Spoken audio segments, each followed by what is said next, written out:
there's the shutdown, there's the recent polls where the Democrats did very well, the rise of Zohran Mamdani, which, as you know, India was very interested in.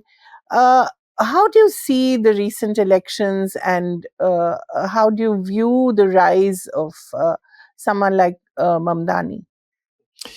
Yes, well, I was waiting for the headline Manhattan Masala because, that struck me as a really obvious one. But I guess it was a kind of obscure art house movie, and that probably wouldn't have resonated. But, the Mamdani phenomenon is a pretty extraordinary one. New York is the largest Jewish city in the world. It has more Jews than the full population either of Tel Aviv or Jerusalem. And a third of its Jewish voters voted for Mamdani, a guy, who's anti-Zionist. So this is a very interesting phenomenon. Now, I'm not sure they voted for him because of that. I think they voted for him in spite of that,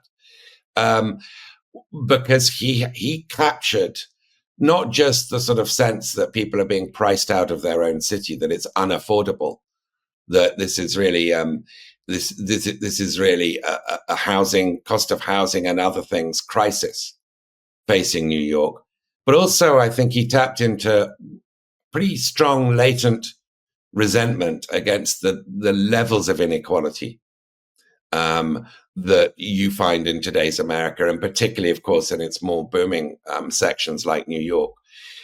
So in that respect, Mamdani is a really interesting phenomenon. I mean, I guess it's no accident his mother is such an accomplished movie maker, to see Mamdani mastering, the visual and optical arts and the sort of meme creation skills that he pioneered so well to win that race to be mayor of New York. But there were other elections. There was the governorship of Virginia. There was the governorship of New Jersey. There were various other races in places like Georgia and Pennsylvania and in California. And the winning candidates who won by just as Democratic candidates who won by just as big a margin as Mamdani did in New York, they came from a very different part of the Democratic Party, some of them, the centrist part. Some of them pro-Zionist, some of them anti-Zionist, but for the most part, sort of more centrist Democrats, and they won by similar margins.